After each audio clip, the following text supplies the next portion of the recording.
Welcome to the Sam and Joe VA Show, where we teach women just like you how to start and scale a thriving virtual assistant business. We're your hosts, Sam and Joe, and get ready to have the control, flexibility, and freedom you've always dreamed of. Welcome to episode 145. Do virtual assistants need to be certified? I'm not certified. Not. No, you're not either. Oh my gosh, Joe, how did we get this far without a certification to say that we are a bona fide virtual assistant? I don't know. We just started. And we've never been asked by a potential client whether we are certified. Never No. occurred to me, actually. Did it occur to you when you started? I think it probably did for a split second because badges look good and we know that badges add a certain level of credibility to our businesses. But then I kind of looked at how I would become a certified virtual assistant, and it just brought up a lot of questions rather than rather than solutions, I guess. So it's like, well, what is this? What am I actually getting from this? Hmm. And as you said, no one has ever asked me to show my certification badge before they hire me. Not one person. You know what else, Joe? I don't have a university degree. I haven't done any business courses teaching me how to become a successful business owner. I've done a lot of professional development for sure. And I've done courses just to upskill and to learn. Hired a Yeah. coach to get coaching and yeah. Didn't go to university. No. Didn't get a degree. I think I'm doing pretty good without it. How are you doing? Yeah, I do not have a university degree either. I actually never went because I didn't know what I wanted to do and I didn't want to waste money doing something I Snap. didn't enjoy. Yeah. Snap. I was exactly the same. Like leaving high school, there was nothing that I was passionate enough about to want to go into debt for or to be committed to another 3 years of study when I was just ready to leave and and get some I was just ready for life. I was ready for life. Yeah, I just wanted to work and get a job and get money and Yeah. I was happy with it. It didn't worry me about my future prospects.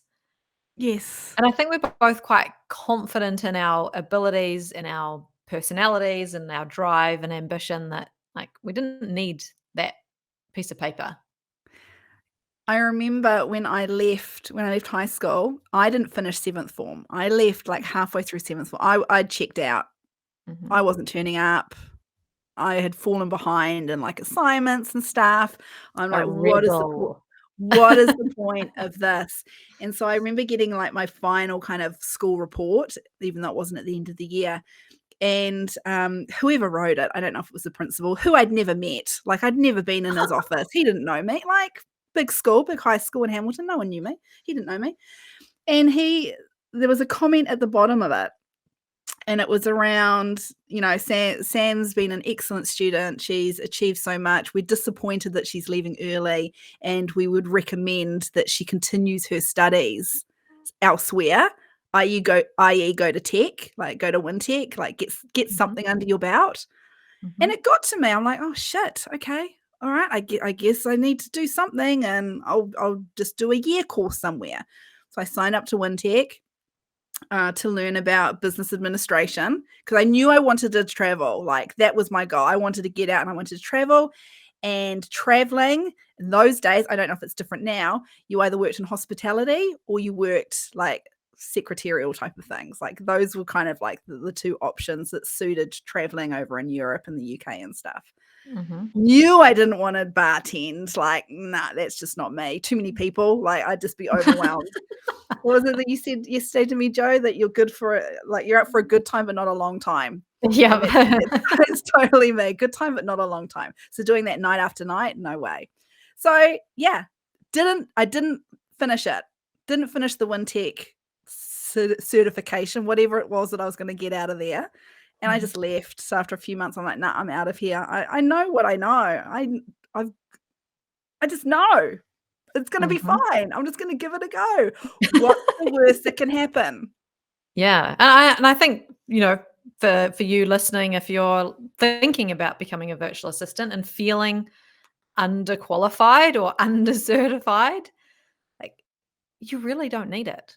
We are testament to what you can do if you have some drive and some passion, you throw yourself into it and you give it a go. Yeah. You don't certifications aside, you don't even need to have experience as an official virtual assistant in order to get clients. Mhm. We didn't work as subcontractors to established VAs when we first started out. That wasn't our journey. That didn't appeal to us. We wanted control. We wanted the control as who we worked for and what we were going to do and our hours and all of that jazz. So we skipped that bit.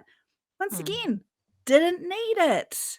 As mm, long as you've got the experience and skills and the services that you are going to offer your clients, that is all you need to get started. mhm. Yeah, we were willing to take the risks with starting out on our own, right? I mean, Yeah, that is sometimes a safer option to be a subcontractor, but it's not for everyone. it's not very wrong. And don't let it be the path that you take because you feel like, oh, I have to have experience as a virtual assistant to get my own clients. You don't. You don't. You Mhm, really, really don't. You've been paid in the past. An employer has paid you for doing something in the past. mhm. Yes. Yeah. That's all you need. That's all you Yeah. need. Some experience and something. So if you've been watching us for a while, if you've been interested in becoming a virtual assistant for far too long, if you've been a lurker in our community going, that sounds awesome, but I'm not quite ready because I'm not feeling like I'm good enough. Please let this be a lesson to you. Mhm. You don't have to know everything. No, You don't need a certification. You don't need a business degree. you are enough. If you want to come alongside us and have our help to take away all the overwhelm, fast track you on this journey to actually launching your very own virtual assistant business, we have created the Launch in 30 Days course. The intakes open every May and August each year. So if one of those dates is coming up for you, the doors will be opening and we cannot wait to help you on your VA journey. Thanks for listening to this episode of the Sam and Joe VA Show. If you'd like to find out more, head to the VA Foundry website to check out the Members Club and the amazing resources, training, and coaching. You can find us at thevafoundry.com.